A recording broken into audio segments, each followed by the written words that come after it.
Contract हे तिथं घेतलं होतं आणि ते घेतल्यानंतर गेले वर्ष दीड वर्ष 1.5 कोटी रुपये त्यांचे सरकारकडे थकीत होते। हर्षल पाटील यांना 5 वर्षाची मुलगी आहे, पत्नी, आई वडील, 2 लहान भाऊ असे हर्षल पाटील 35 वर्षाचे युवा यांनी सरकारकडनं जल जीवन मिशनच्या अंतर्गत एक काम घेतलं। काम घेतल्यानंतर कामाची सुरुवात त्यांनी केली।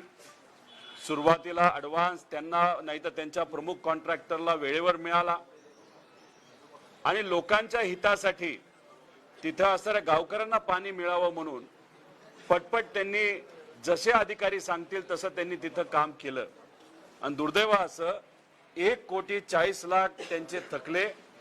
ते पैसे भरून काढण्यासाठी प्रायव्हेट सावकार, मित्र परिवार जे काय त्यांच्याकडे पैसे होते ते सर्व पैसे त्यांनी वापरले आणि एका काळानंतर या सर्व लोकांनी पैशाचा तगादा लावल्यानंतर त्यांच्यावर कुठेतरी मानसिक ताप झाला, प्रेशर झालं। जेव्हा केव्हा अधिकाऱ्यांकडे ते जायचे, अधिकारी एवढंच सांगायचे की आमच्याकडे पैसा नाही, पैसा अजून आला नाही, काम होणार नाही आणि त्याच्यातच दुर्दैवाने आपला हर्षल पाटील एक मध्यमवर्गीय कॉन्ट्रॅक्टर, सामान्य कुटुंबातला एक कॉन्ट्रॅक्टर त्या ठिकाणी तिथं त्याला मृत्यू झाला।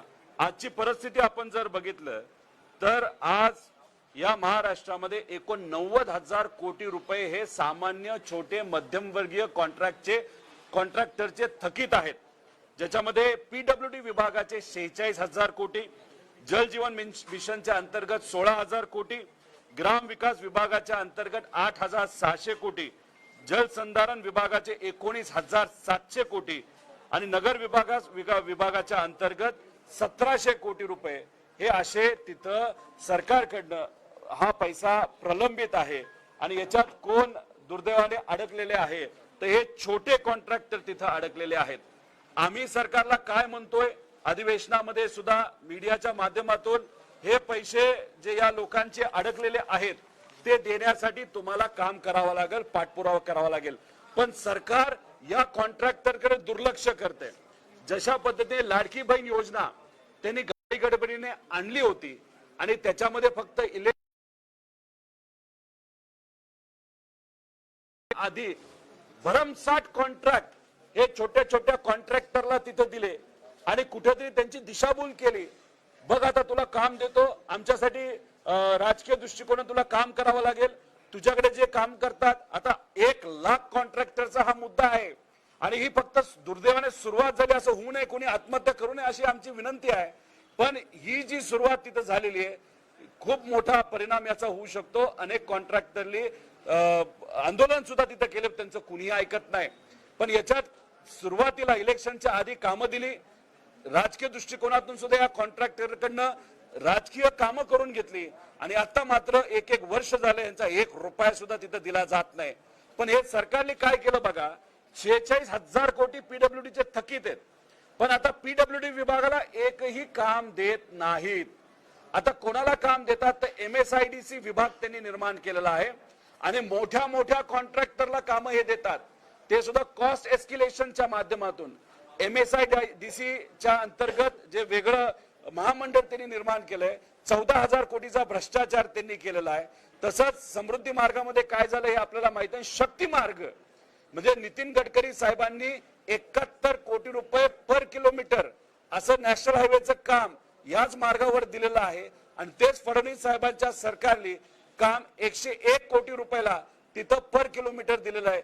म्हणजे गरीबाचा पैसा तुम्ही दाबून ठेवता, गरीब कॉन्ट्रॅक्टरला तुम्ही त्या ठिकाणी पैसा देत नाही, पण जे मोठे कॉन्ट्रॅक्टर आहे त्याची मिजाज त्या ठिकाणी तुम्ही ऐकता, त्यांना तुम्ही घरी बोलवता, ऑफिसमध्ये बोलवता, मलिदा खाता। मग या गरीब कॉन्ट्रॅक्टरनी तिथं काय करायचं असा मोठा प्रश्न आहे। त्यामुळे या कॉन्ट्रॅक्टरला न्याय दिलाच गेला पाहिजे। हर्षल पाटील याची जी आत्महत्या आहे, वर्षभर जर तो हक्काचा पैसा मागत असेल तर ही आत्महत्या नसून कुठेतरी हा खून आहे जो सरकारने तिथं या युवाचा केलेला आहे आणि हे प्रकरण अजून जर वाढत गेलं, असे अनेक कॉन्ट्रॅक्टर आर्थिक दृष्टिकोनातून आज अडचणीत आहेत। संबंध या कॉन्ट्रॅक्टरच्या वतीने मी सरकारला परत एकदा विनंती करतो, कृपा करून सरकारले हे जे 89,000 कोटी रुपये या गरीब कॉन्ट्रॅक्टरचे आणि या कॉन्ट्रॅक्टरचे थकल्यामुळे जे कामगार आणि मजूर आहेत यांना जी आज आर्थिक अडचण त्यांच्या घरावर येत आहे, त्याच्यासाठी सरकारने लक्ष देऊन या लोकांचे पैसे हे दिलेच गेले पाहिजे असे आमच्या सगळ्यांचं म्हणणं आहे. नाहीतर या सरकारवर गुन्हा दाखल करण्याची वेळ खऱ्या अर्थाने आज आली आहे असं आपल्या सर्वांना तिथं बोलावं लागेल. त्याच्यात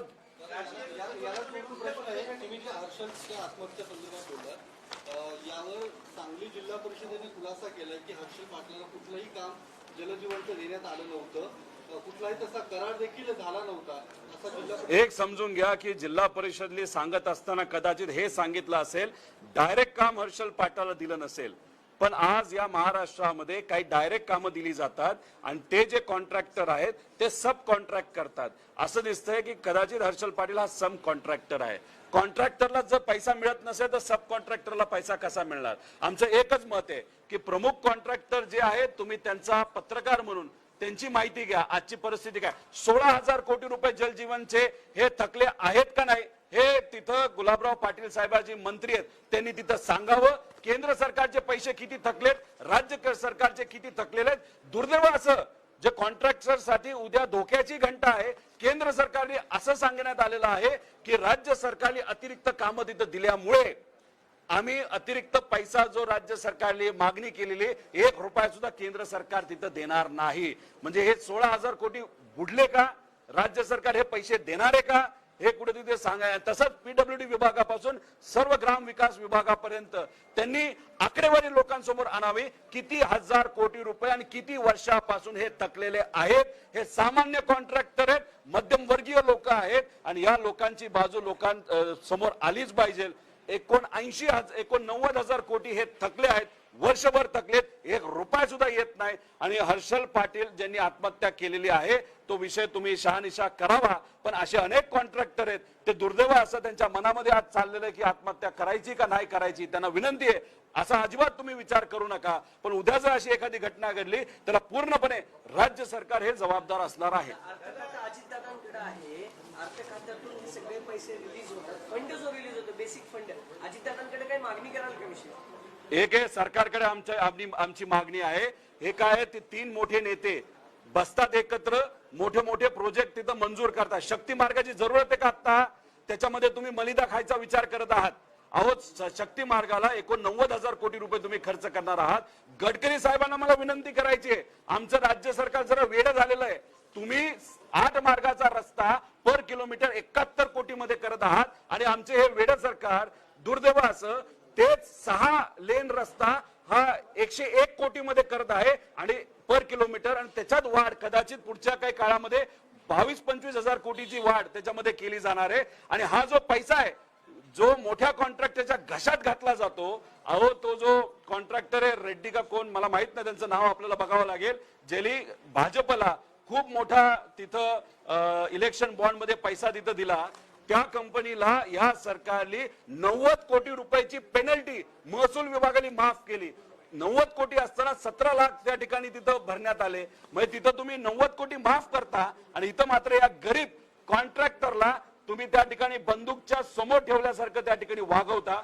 हे योग्य नाही. त्यामुळे कोण जबाबदार याच्यापेक्षा हे सरकार जबाबदार आहे. आणि सरकार यामध्ये जे राजकारण करायचं करा, पण या लोकांना 89,000 कोटी रुपये पुढच्या काही काळामध्ये दिलेच गेले बाहेर असं आमच्या या सर्व कॉन्ट्रॅक्टरच्या वतीने त्या ठिकाणी विनंती आहे. नवीन दुर्दैवाचं या लोकांचे पैसे थांबलेत म्हणून नवीन कॉन्ट्रॅक्टर कामच सरकारचं घ्यायला नको म्हणतात. आम्हाला कामच नको अशी भावना आहे. त्यामुळे गावात आणि महानगरपालिका आणि शहरी भागामध्ये कामच कुणी करायला या महाराष्ट्रामध्ये छोटे कॉन्ट्रॅक्टर नाही म्हणतात. आणि हे मोठे नेते मात्र छोटी छोटी कामं क्लब करून MSIDC याच्यात फक्त मलिदा 20-30% मलिदा खात चाललेले आहे. म्हणजे सरकारला मलिदा देणारे कॉन्ट्रॅक्टर बाहेर, पण गरीब सामान्य मध्यमवर्गीय कॉन्ट्रॅक्टर नको अशी भावना या ठिकाणी सरकार दाखवत आहे असं आम्हाला वाटतं. दादा अजून एक विषय आहे ज्या विषयी तुम्ही काल सकाळी ट्विट केलं होतं, बोलतो ना दौंड ना मकाई सहकारी कारखान्याला तो विषय दौंड चौफुले गोळीबार प्रकरणाच्या बाबतीत तुम्ही इथं प्रश्न केलेला आहे. 21 तारखेला अंबिका कला केंद्रात गोळीबार झाला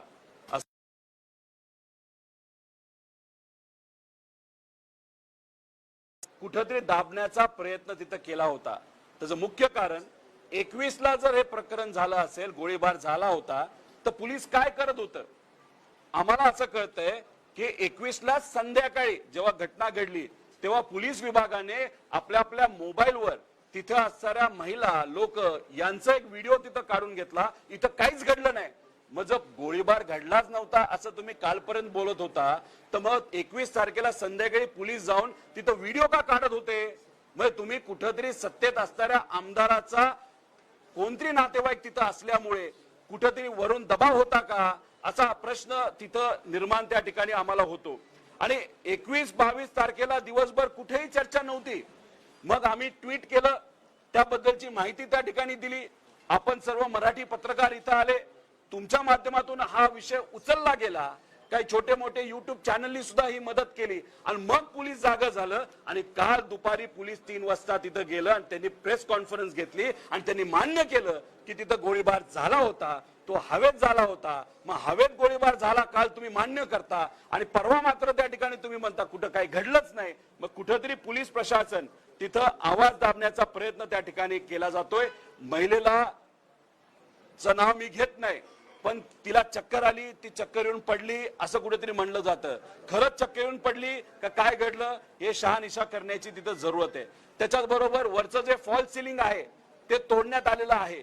म्हणजे कुठंतरी गोळी वर मारली आणि गोळी वर मारल्यामुळे फॉल सिलिंगला गोळी लागली होती. तपास करत असताना वर काहीच दिसू नये म्हणून कदाचित फॉल सिलिंग सुद्धा तोडण्यात आले असं आम्हाला कळतंय. त्याच्याच बरोबर काही लोकांकडे फोटो आहेत आणि व्हिडिओ आहे असं आम्हाला समजतंय. काही लोक पुढे येत आहेत पण घाबरत आहेत. पण जेव्हा आमच्याकडे ते व्हिडिओ येतील, काही प्रमाणात थोडी माहिती आम्हाला आली आहे, ती मीडियाच्या मदतीने आम्ही पोलीस प्रशासनाला सुद्धा देऊ आणि लागलं तर पोलीस प्रशासन डायरेक्ट सुद्धा त्या ठिकाणी आम्ही पाठवून देऊ. फक्त पोलीस प्रशासनाला आम्हाला एवढंच सांगायचंय, कोणाचा दबाव हा ऐकायचा नाही. नाहीतर सामान्य लोकांच्या वतीने आम्हाला एवढंच बोलावं लागेल, आवाज खाली, याच पद्धतीची भूमिका त्या ठिकाणी आम्हाला घ्यावी लागेल. आणि काल आम्ही जो मुद्दा मांडला होता आमदारांचा कुठला तरी नातेवाईक, आणि असं कळतंय की एक कुठले तरी सत्तेत असणाऱ्या आमदारांच्या नातेवाईकाचं नाव तिथं पुढे येते, त्यांच्यावर कारवाई झाली, त्यांना आज ताब्यात सुद्धा घेतलेलं आहे. त्यामुळे जे कुठले नातेवाईक असणारे आमदार असतील त्यांनी स्पष्टीकरण हे लोकांना तिथं लवकरात लवकर द्यावं अशी विनंती या ठिकाणी आम्ही सर्वजण करत आहोत. त्यामुळे अनेक प्रश्न हे निर्माण होतात की 21 तारखेला पोलीस प्रशासन शांत का होतं, काहीच घडलं नाही असं का सांगत होते, रात्री व्हिडिओ तुम्ही का काढले, कशामुळे काढले, मग काल अचानक काय झालं ज्याच्यामुळे तुम्ही कारवाई केली, कारवाई करून 3 लोकांची नावं तिथं घेतली. त्याच्याच बरोबर जे काही फोटो आम्हाला कळतात नाही त्या गोष्टी कळतायत, महिलेला खरंच इजा तिथं झालेली आहे, पण त्या बाबतीत ती अजून अतिरिक्त माहिती आमच्यापर्यंत आली तर नक्कीच मीडियाच्या मदतीने ती माहिती आम्ही लोकांपर्यंत त्या ठिकाणी घेऊन जाऊ. तुमच्या विरोधात 4 तक्रारी दाखल झालेल्या आहेत. माऊली कटके यांनी ही तक्रार दिलेली आहे, कारण तुम्ही सोशल माध्यमावरती रविकांत वडपे आणि लवंडे सरांनी त्यांचं नाव घेतलं असल्याचा आरोप आहे. हे कुठे कोणाचं नाव घेतलंय, कुठे नाव घेतलंय? हे बघा, माझ्यावर कारवाई झाली, माझ्यावर FIR झाला असं तुम्ही सांगत आहात. मी नाव कोणाचं घेतलंय? सत्ताधारी आमदार. आता सत्ताधारी आमदाराचा कोणतरी नातेवाईक तिथं सापडलं हे आपला जग जाहीर आहे. आणि म्हणजे काय करणार, म्हणजे तुम्हाला काय हिरो बनायचंय का की बाबांनो रोहित पवाराच्या विरोधात आम्ही असं कारवाई केली, आम्ही असं पोलिसात गेलो? काय करायचं करा, आम्ही ईडीला घाबरलो नाही तर तुमच्या या कारवाईला घाबरणार आहे का? आणि राहिला विषय, आम्ही कोणाचंच नाव तिथं घेतलेलं नाही, त्यामुळे आमच्यापर्यंत तो विषय तिथं येतच नाही. आणि तिथं असणारे आमदार, जिथे ती घटना घडली ते आमदार काय त्या बाबतीत करत आहेत, सत्ताधारी आमदार, असा प्रश्न कुठे ते लवांडे साहेबांनी तिथं विचारला. यात काय चुकीचं झालं? म्हणजे तुम्ही काहीतरी वेगळं प्रेशर आमच्यावर आणताय का? अहो, किती प्रेशर आमच्यावर टाकलं तरी आम्ही आतापर्यंत घाबरलो नाही, तुमच्या प्रेशरला आम्ही घाबरलो असं तुम्हाला वाटत असेल तर काय? आणि मी तुम्हाला एक सांगतो, येत्या काळामध्ये आम्ही फक्त भूमिका लोकांच्या बाजूली, सामान्य लोकांच्या बाजूली तिथं घेत आहोत. आता मी जेव्हा तिथं कोकाटेंचा मुद्दा काढला, व्हिडिओ जेव्हा प्रसिद्ध केला, तो व्हिडिओ प्रसिद्ध केल्यानंतर लगेचच मुंबईमध्ये 353 माझ्या विरोधात झाले. म्हणजे आम्ही सरकारच्या विरोधात बोलायचं करायचं तुम्ही करा, तुम्ही कोणाच्या वकील लावायचं वकील लावा, आम्ही सुद्धा त्या बाबतीने लोकांच्या वतीने दिल लढत राहू. या प्रकरणात आता आमदारांचं नाव स्पष्ट झालेलं आहे. अजित पवारांचे ते आमदार आहेत आणि जे काही आरोपी आहेत त्यांचेच ते नातेवाईक आहेत. मग आता तेच म्हणतोय सत्ताधारी आमदार आता असं नेऊन सोडत होतं पण आज आमदाराचं नाव घेत नाही ज्याच्या मला मला मला तुम्ही सांगा की या महाराष्ट्रामध्ये गायकवाड प्रकरण म्हणजे तिथं कॅन्टीन मध्ये बॉक्सिंग खेळतात आणि काल त्यांनी काय केलं तर एक कुठले ते माजी खासदाराच्या विरोधात बॉन्डवर लिहून तिथं दिलं की बाबा मी ह्याला मारणार आहे. त्याच्यात बरोबर कोकाटेंचा विषय बघा, तिथं मर्डर झालेला आहे, तिथं रेप होत आहेत. मग या अनंत कटकटी आहेत ना, अनेक कटकटी या सरकारच्या पाठीमागे तिथं लागते. पोलीस प्रशासन काय करतं असा आम्हाला प्रश्न आहे. त्याच्यामध्ये शंकर मांडेकर जे बोरमोडच्या वेळेचे आमदार आहेत त्यांचा भाऊ त्याच्यात अटक झालेले आहे.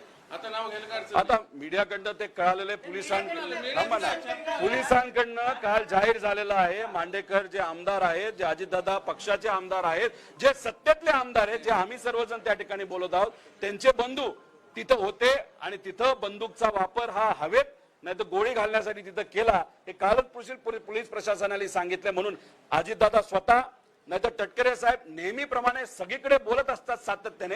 ते प्रदेशाध्यक्ष आहेत, ते या बाबतीत काय बोलतात आणि या बाबतीत ते काय स्पष्टीकरण देतात हे आपल्याला बघावं लागेल. त्याच्याच बरोबर जे आमदार आहेत मांडेकर यांनी सुद्धा लोकांना काय खरं कसं झालं काय घडलं हे लोकांना तिथं सांगावं, एवढंच आमचं त्या ठिकाणी म्हणणं आहे. गुलाबराव पाटील आता म्हणतात की हर्षला कॉन्ट्रॅक्टर नव्हता आणि त्याच्यावर कुठलंही बिल प्रलंबित नाही, त्याच्याविषयी त्यांनी हे बघा, हर्षल पाटील यांच्या बाबतीतल्या माहिती बातम्या आपल्या सर्वांना तिथं आल्या.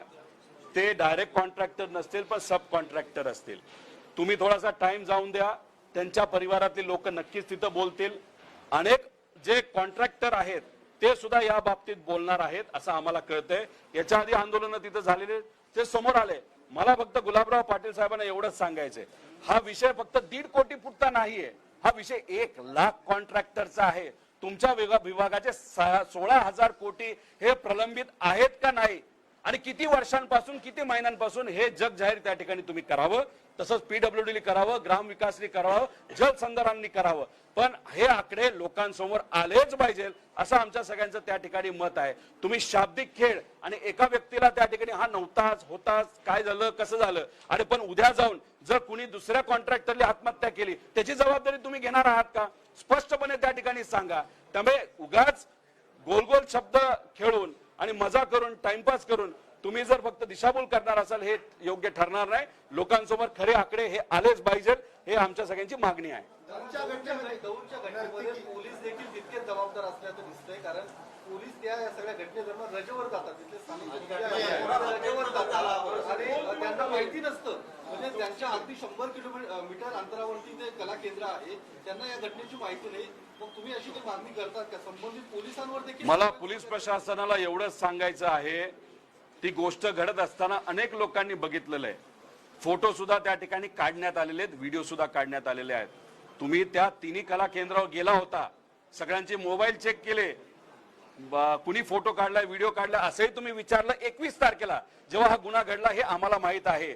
पण कधी ना कधी तरी हे फोटो व्हिडिओ संदेश आम्हाला येत आहेत, ते आल्यानंतर आम्ही तो व्हिडिओ फोटो देईल. पण कृपा करून पोलीस प्रशासनाला आम्हाला सांगायचंय, उगाच कुठेतरी काय चुकीचं तुम्ही नोंद करू नका, खोटं काय लोकांसमोर आणू नका, खरं लपू नका.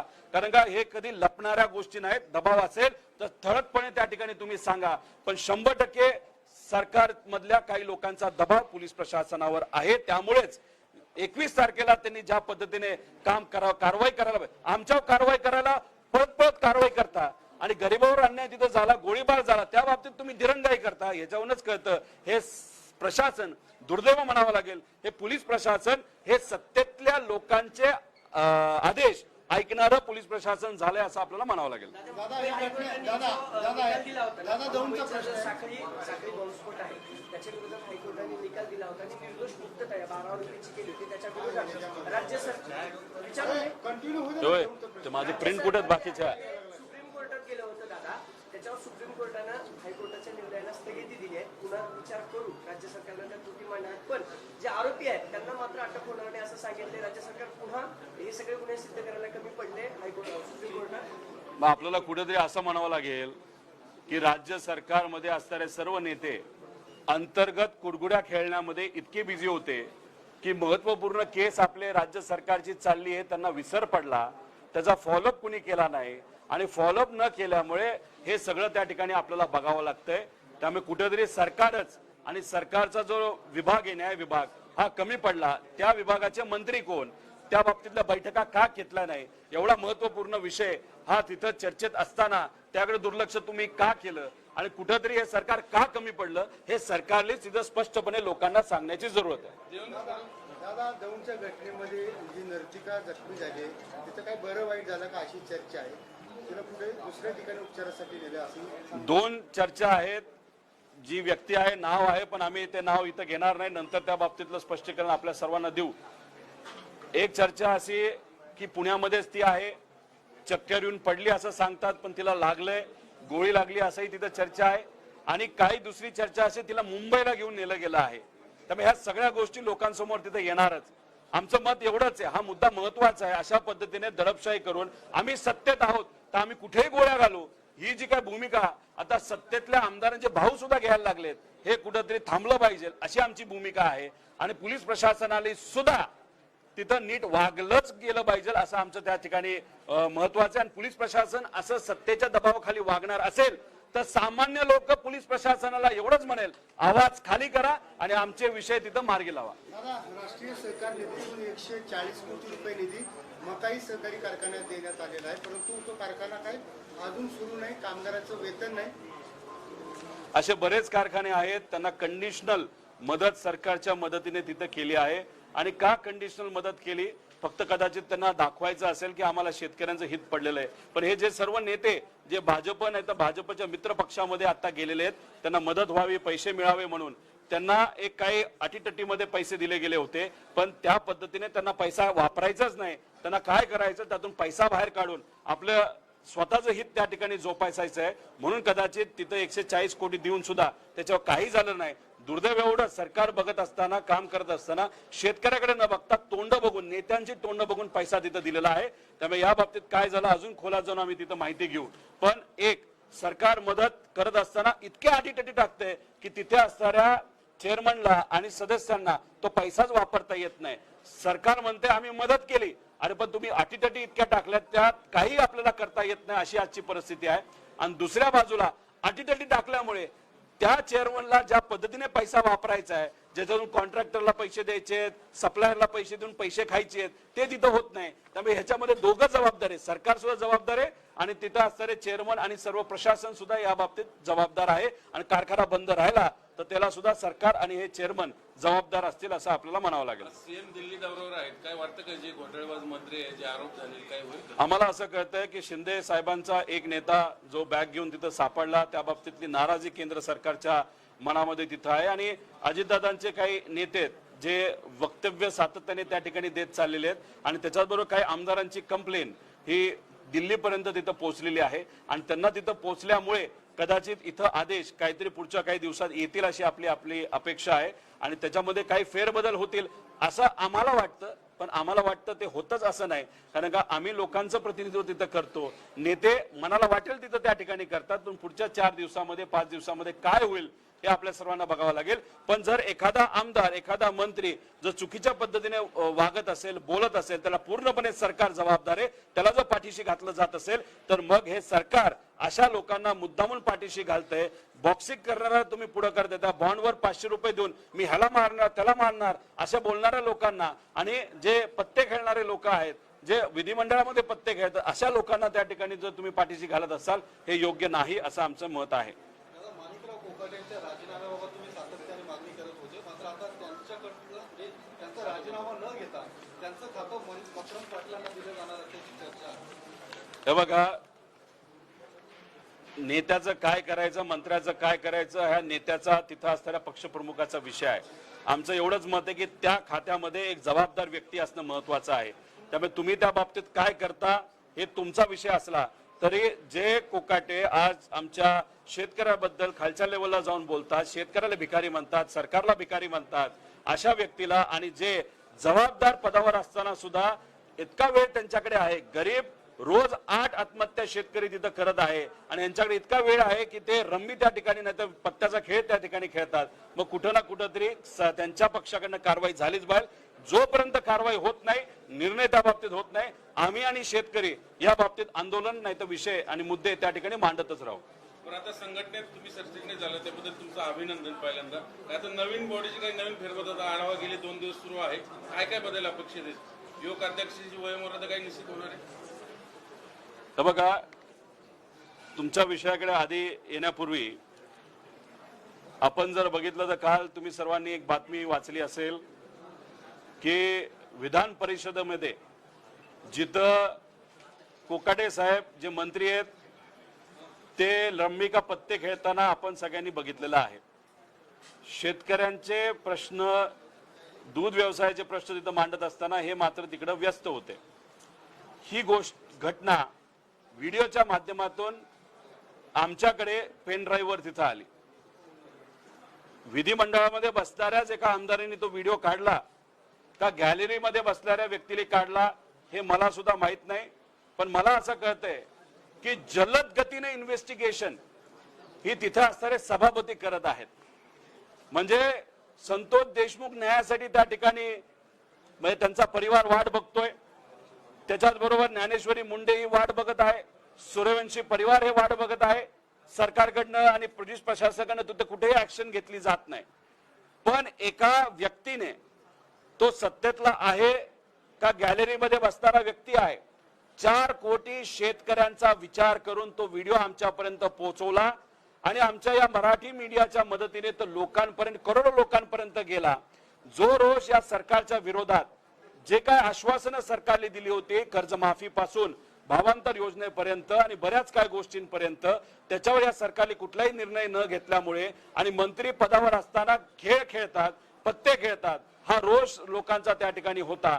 त्यामुळे जो कोणी व्यक्ती इन्व्हेस्टिगेशन मध्ये सापडेल, मला असं वाटतं आम्ही तर त्या व्यक्तीचा सत्कार करूच, पण 4 कोटी लोक या महाराष्ट्रातले त्या व्यक्तीचा सत्कार त्या ठिकाणी करतील असाही विश्वास माझ्यासारख्याला त्या वाटतो. आणि ही जलद गतीने विधान परिषदेमध्ये सभापतींच्या माध्यमातून जी काय त्या ठिकाणी इन्व्हेस्टिगेशन होते, याच्या मागे राजकारण काय असेल याचा अंदाज तुम्हाला सर्वांना आहे. माझं एकच मत आहे, तुम्ही इन्व्हेस्टिगेशन करा, जलद गतीने करा, पण अनेक प्रलंबित विषय, अनेक आश्वासनं गरिबाच्या वतीने आम्हाला विरोधी पक्षातल्या आमदारांना तुम्ही दिली होती, त्याच्याबद्दल सुद्धा काय झालं असा प्रश्न येत्या काळामध्ये आम्ही सर्वजण त्या ठिकाणी विचारणार आहोत. आमच्याकडे एक पेन ड्राईव्हच्या मदतीने तो व्हिडिओ आला आणि तो आम्ही मोबाईलवर घेऊन तो आम्ही सोशल मीडियावर टाकला. आता तो कुठून कसा आला हे आपल्याला बघावं लागेल, पण इन्व्हेस्टिगेशन सुरू आहे. पण जो कोणी असेल, सत्ताधारी आमदार असो नाही तर गॅलरीत बसलेला जो व्यक्ती असो, ज्याचं नाव पुढे येईल, जे इन्व्हेस्टिगेशन मध्ये नाव येईल, मी एक सांगतो, त्या व्यक्तीचा सत्कारच केला गेला पाहिजे. तिथं उपस्थित असणारा मंत्री महोदय गेम खेळतो, शेतकरी मरतोय, आत्महत्या करतोय आणि मंत्री त्या ठिकाणी जर तिथे खेळ खेळत असेल आणि हा विषय जर लोकांसमोर जो कोणी व्यक्तीने आणला त्याचं नाव पुढे येईल, त्याचा सत्कार 4 कोटी शेतकरी आणि त्यांची मुलं आणि मुली आणि त्यांचा नातेवाईक करतील असा विश्वास त्या ठिकाणी आम्हा सगळ्यांना वाटतो. काम केलं त्यांनी, उलट चांगली काम. इन्व्हेस्टिगेशन चालू आहे, बाकी सगळे SIT शांत बसलेत, इन्व्हेस्टिगेशन बाजूला पडलेले आहेत. पण ह्या बाबतीतलं इन्व्हेस्टिगेशन लय जोरात सुरू आहे. कडक कपडे घालून तिथे असणारे नेते, सभापती आणि सगळे लोक इन्व्हेस्टिगेशन करतात. जरा रिपोर्ट येऊ द्या, मग बघू याच्या बाबतीत काय. दादा, जंगली रमी खेळताना मला बँक खाते जे ते जोडावं लागतं, इतर गोष्टी ते सगळे प्रोसिजर करावं लागतात असं कोकाट्यांनी म्हणलं. ती कुठली प्रोसिजर केली नव्हती. आता बरंच काय त्यांना माहिती आहे. जंगली रंबी खेळायचं असेल म्हणजे तुम्हाला तुमच्या विभागाबद्दल एखादा प्रश्न केला, त्याचं उत्तर तुम्हाला माहित नाही, पण जंगली रंबीच्या बाबतीत तुम्हाला प्रश्न केला, तुम्हाला हे माहिती की त्याला अकाउंट जोडावं लागतं, त्याला असं खेळावं लागतं. म्हणजे वा, गजबच कारभार या सरकारचा, या मंत्र्याचा. म्हणजे आम्ही जेव्हा शेतकऱ्याचे मुद्दे मांडतो, हे होणार नाही, हे होऊच शकत नाही, उत्तर देताना थातूर मातूर उत्तर देता. मग जंगली रंबीच्या बाबतीत बोलत असताना फार स्पष्टपणे तुम्ही बोलता. हे सगळं लोकांना आता कळलेलं आहे. त्यामुळे तुम्ही फक्त उत्तर देत राहावा, पण पद मात्र मोकळं लवकरात लवकर करावा अशी विनंती नाही, आम्ही लोकांच्या वतीने रोष हा तुमच्यापर्यंत त्या ठिकाणी व्यक्त करत आहोत. माझ्या प्रश्नाचं उत्तर दादा. आपल्या पक्षाच्या माध्यमातून जो काही फेरबदल तिथं झालेले आहेत, शशिकांत शिंदे साहेब हे प्रत्येक सेलची आणि विभागाची चर्चा आता तिथं करत आहेत. काल 8 विभागाची चर्चा तिथं झाली. त्यांच्याबरोबर चर्चा करून उद्या जाऊन आपल्याला काय करायचं, कसं करायचंय, आक्रमक पद्धतीने रस्त्यावर उतरायचे अशी भूमिका सगळ्यांनी तिथं मांडली. ती अध्यक्ष महोदयाने तिथं मान्य केली. मी तिथं सरचिटणीस म्हणून उपस्थित होतो. त्यामुळे येत्या काळामध्ये काही चांगले पदाधिकारी आहेत, खूप सुंदर असं काम करतायत, त्यांना तसंच ठेवून आपण त्यांना अजून ताकद देणार आहोत आणि काही लोकांना संधी द्यायची जरूरत पडेल. 1-2 महिना त्यांना संधी तिथं दिली जाईल आणि नंतर जर वाटलं की बदल करावा लागेल तर तिथं बदल हा केला जाईल. आणि काही लोकांच्या काही नियुक्त्या करायच्या बाकी आहेत, तिथं सेल नाहीतर ते विभाग आहेत, तिथं वेकेन्सी आहे, ती सुद्धा येत्या काळामध्ये भरली जाते. व सर्व महाराष्ट्राची कार्यकारिणी यांनी जो निर्णय तिथं घेतलेला शशिकांत शिंदे साहेबांना अध्यक्ष बनवायचा तो योग्यच आहे. सगळ्यांचं मार्गदर्शन त्यांना आहे, आम्हाला सुद्धा आहे. त्यामुळे या संघटनेच्या माध्यमातून आक्रमक बनून लोकांच्या हिताचे प्रश्न सातत्याने आम्ही सर्वजण मांडत राहू. आता तुमची नाराजी दूर झाली का? नाराजी दूर झाली ना? नाराजगी होती कुठं? आमची नाराजगी एवढीच होती की हे जे शेतकऱ्याचे प्रश्न आहेत, हे छोट्या मोठ्या कॉन्ट्रॅक्टरचे मुद्दे आहेत, हे गरीबावर जो अन्याय होतो, तिथं देशमुख परिवारावर अन्याय झाला, मुंडे परिवारावर अन्याय झाला, सूर्यवंशी परिवारावर अन्याय झाला, याचा आवाज म्हणून तिथं ज्या पद्धतीने आपल्याला लढायला पाहिजे होतं ते तिथं कुठंतरी बरेच इलेक्शन झाल्यानंतर थोडंसं लोक आणि कार्यकर्ते हे नरमले होते. पण ते आक्रमक पद्धतीने लढण्याची आज जरूरत आहे. रस्त्यावर जाऊन पोलीस प्रशासनाला सुद्धा जाब विचारण्याची जरूरत होती. ते गेल्या काही दिवसामध्ये आपल्या अध्यक्षांच्या मार्गदर्शनाखाली, सर्व नेत्यांच्या मार्गदर्शनाखाली आज होतंय, याच्यातच आम्ही संतुष्ट आहोत. आम्हाला फक्त एवढंच म्हणायचं आहे की सामान्य लोकांचा आवाज म्हणून आम्हाला लढायचंय आणि आज आम्ही सर्वजण प्रामाणिकपणे आमच्यावर कितीही कारवाई केल्या तरी आम्ही ते लढत आहोत. दादा, मुंबई अहमदाबाद रोडवरचा एक विषय आहे. एक व्हिडिओ पोस्ट केलेत काही गुजराती लोकांनी. तिथले जे हॉटेल्स आहेत ना, पालघर आणि त्या सगळ्यांवरती जाणून बुजून आता गुजराती पाट्या लावण्यात आल्यात, इंग्लिश आणि हिंदी पाट्या उतरवून जाणून बुजून डिवचलं जात आहे. हे बघा, केडिया जो माणूस आहे, ज्याने सगळ्यात पहिलं मराठी आणि मराठी संस्कृतीच्या विरोधात ट्विट केलं होतं, व्हिडिओ टाकला होता. हा केडिया कोण आहे?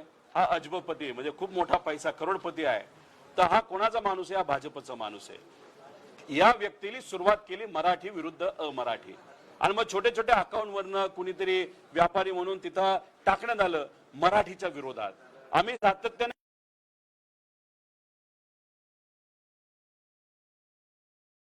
मान सन्मान करतो, मराठी संस्कृतीचा मान सन्मान करतो. तो आमच्यासाठी मराठी माणूस आहे. त्याला मराठी आली काय, नाही आली काय, आम्ही त्याच्यात वाद कुठंच निर्माण नाही केला. पण केडियासारख्या लोकांनी हा वाद चव्हाट्यावर आणला आणि त्यानंतर भाजपने याला आग लावली. परमिशन देत असताना मराठी लोकांना आंदोलन करायला तुम्ही परमिशन देत नाही, अमराठी लोकांना परमिशन देता आणि मग तिथं वाद मुद्दामून तिथं लावला जातोय.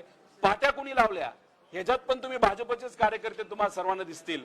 त्यामुळे मला एवढंच सांगायचंय, मुंबईची जी उंची आज आहे फक्त फक्त मराठी माणसांमुळे आहे आणि मराठी माणसांना साथ देणारे अमराठी, पण मराठीच्या बाबतीत आणि मराठी संस्कृतीच्या बाबतीत आदर असणारे हे अमराठी परप्रांतीय, जे गुजराती पण असतील, राजस्थानी असतील, नॉर्थ साऊथ कुठलेही असतील, पण हे लोक मिळून, सगळ्यांनी मिळून आज मुंबईची उंची मोठी केलेली आहे. पण भाजपने बिहार इलेक्शन आणि मुंबईचं इलेक्शन हे डोळ्यासमोर ठेवून दुर्दैव असं त्यांनी तिथं वाद निर्माण केलेला आहे.